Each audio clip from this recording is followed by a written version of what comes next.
రెండవ సామ్యుయేలు 23వ అధ్యాయము. దావీదు రచించిన చివరి మాటలు ఇవే. యోషేయ కుమారుడగు దావీదు పలికిన దేవోక్తి ఇదే. యాకోబు దేవుని చేత అభిషిక్తుడై మహాధిపత్యము నొందినవాడును, ఇజ్రాయేలీల స్తోత్ర గీతములను మధుర గానము చేసిన గాయకుడనగు దావీదు పలికిన దేవోక్తి ఇదే. యెహోవా ఆత్మ నా ద్వారా పలుకుచున్నాడు, ఆయన వాక్కు నా నోట ఉన్నది. ఇజ్రాయేలీల దేవుడు సెలవిచ్చుచున్నాడు, ఇజ్రాయేలీలకు ఆశ్రయదుర్గమగు వాడు నా ద్వారా మాటలాడుచున్నాడు. మనుషులను ఏలునొకడు పుట్టును, అతడు నీతిమంతుడై దేవుని యందు భయభక్తులు కలిగి ఏలును. ఉదయకాలపు సూర్యోదయ కాంతి వలెను, మబ్బు లేకుండా ఉదయించిన సూర్యుని వలెను, వర్షము కురిసిన పిమ్మట నిర్మలమైన కాంతి చేత భూమిలో నుండి పుట్టిన లేత గడ్డి వలెను అతడు ఉండును. నా సంతతి వారు దేవుని దృష్టికి అనుకూలులే గదా. ఆయన నాతో నిత్య నిబంధన చేసి ఉన్నాడు. ఆయన నిబంధన సర్వసంపూర్ణమైన నిబంధనే, అది స్థిరమాయెను.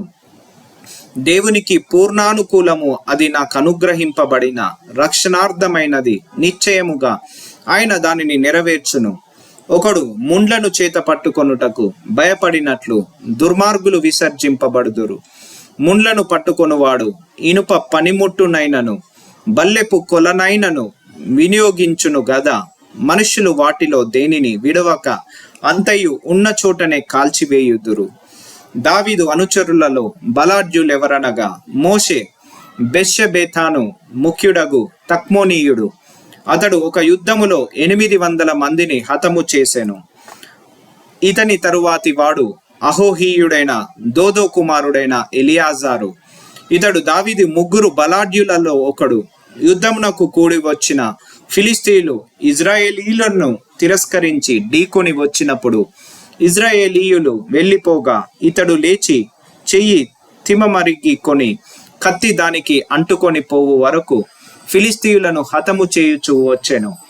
ఆ దినమున యెహోవా ఇజ్రాయేలీలకు గొప్ప రక్షణ కలుగజేసెను. దోపుడు సొమ్ము పట్టుకొనుటకు మాత్రము జనులు అతని వెనుక వచ్చిరి. ఇతని తరువాతి వారెవరనగా హరారీయుడగు ఆగే కుమారుడైన షమ్మా. ఫిలిస్తీయుల అలచందల చేనిలో గుంపు కూడగా జనులు ఫిలిస్తీయుల ఎదుట నిలవలేక పారిపోయిరి. అతడితడు ఆ చేని మధ్యను నిలిచి ఫిలిస్తీయులు దాని మీదికి రాకుండా వారిని వెళ్ళగొట్టి వారిని హతము చేయుట వలన యెహోవా ఇజ్రాయేలీలకు గొప్ప రక్షణ కలగజేసెను. మరియు అధిపతులలో శ్రేష్ఠులైన 3 కోతకాలమున గుహలలోనున్న దావీదు నొద్దకు వచ్చినప్పుడు ఫిలిస్తీయులు రెఫాయీము లోయలో దండు దిగియుండిరి. దావీదు దుర్గములో నుండెను.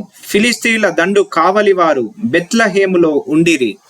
దావీదు బెత్లెహేము గవిని దగ్గరనున్న బావి నీళ్లు ఎవడైనను నాకు తెచ్చి ఇచ్చిన ఎడల ఎంతో సంతోషించెదనని అధికారితో పలకగా ఆ 3 బలాఢ్యులు ఫిలిస్తీయుల దండు కావలి వారిని ఓడించి దారి చేసుకొని పోయి బెత్లెహేము గవిని దగ్గరనున్న బావి నీళ్లు చేది దావీదు నొద్దకు తీసుకొని వచ్చిరి.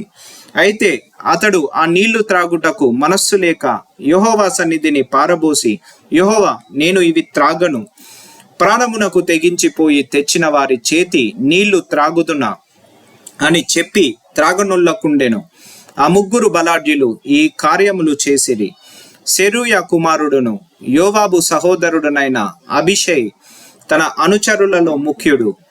ఇతడొక యుద్ధములో 300 మందిని హతము చేసి వారి మీద తన ఈటెను ఆడించెను.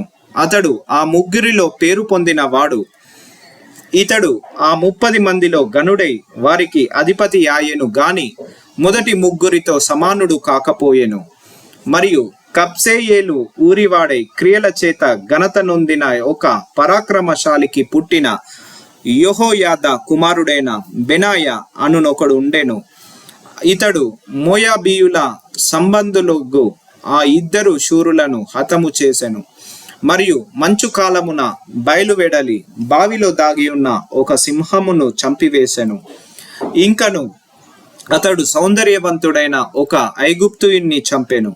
ఆ ఐగుప్తుయుని చేతిలో ఈటయుండగా బెనాయ దుడ్డు కర్ర తీసుకొని వాని మీదికి పోయి వాని చేతిలోని ఈటె ఊడలాగి దానితోనే వాణ్ణి చంపెను. ఈ కార్యములు యెహోవా యాదా కుమారుడైన బెనాయా చేసినందున ఆ 3 బలాఢ్యులలోనూ అతడు పేరు పొంది ఆ 30 మందిలో గనుడాయెను. అయినను మొదటి 3 సమానుడు కాకపోయెను. దావీదు ఇతనిని తన సభికులలో ఒకనిగా నియమించెను. ఆ 30 మంది ఎవరనగా యోవాబు సహోదరుడైన ఆషాహేలు, బెత్లెహేమియుడగు దోదో కుమారుడగు ఎల్హానాను, హరోదీయుడైన షమ్మా, హరోదీయుడైన ఎలీకా, పత్తీయుడైన హెలెస్సు, తెకోవీయుడగు ఇక్కేషు కుమారుడైన ఈరా, అనీయుడైన అబీయెజెరు, హుషాతీయుడైన యోబున్నయి, అహీహీయుడైన సల్మోను, నెటోపాతీయుడైన మహారై, నెటోపాతీయుడైన బయానాకు పుట్టిన హెలేబు, బెన్యామీనీయుల గిబియాలో పుట్టిన రీబై కుమారుడైన ఇత్తయి, పరాతోనీయుడైన బెనాయా, గాయాషు ఏళ్ల నడుమ నివసించు హిద్దయు, హర్బాతీయుడైన అబియల్బోను, బర్హూమీయుడైన అజ్మావేతు, షబ్బోలీనీయుడైన హెలియాబ్బా, యాషేను యొక్క కుమారులలో యోనాతాను, పరారీయుడైన షమ్మా, పరారీయుడైన షారారు నాకు పుట్టిన అహియాము, మాయకాతీయునికి పుట్టిన అహస్బాయి కుమారుడైన ఎలిపెలేటు, గిలోనీయుడైన అహితోపేలు కుమారుడగు ఎలియాము, కర్మోతీయుడైన హెస్త్రే, హర్బీయుడైన పయరై, శోభవాడగు నాతాను యొక్క కుమారుడైన ఈగాలు, గాదీయుడైన బాని, అమోనీయుడైన జెలేకు, బేరోతీయుడైన నహారై, ఇతడు సెరూయ కుమారుడగు యోవాబు యొక్క ఆయుధములను మోయువాడై ఉండెను. ఇత్రియుడైన ఈరా, ఇత్రుడైన గారేబు, హిత్తీయుడైన ఊరియా, వారందరూ 37.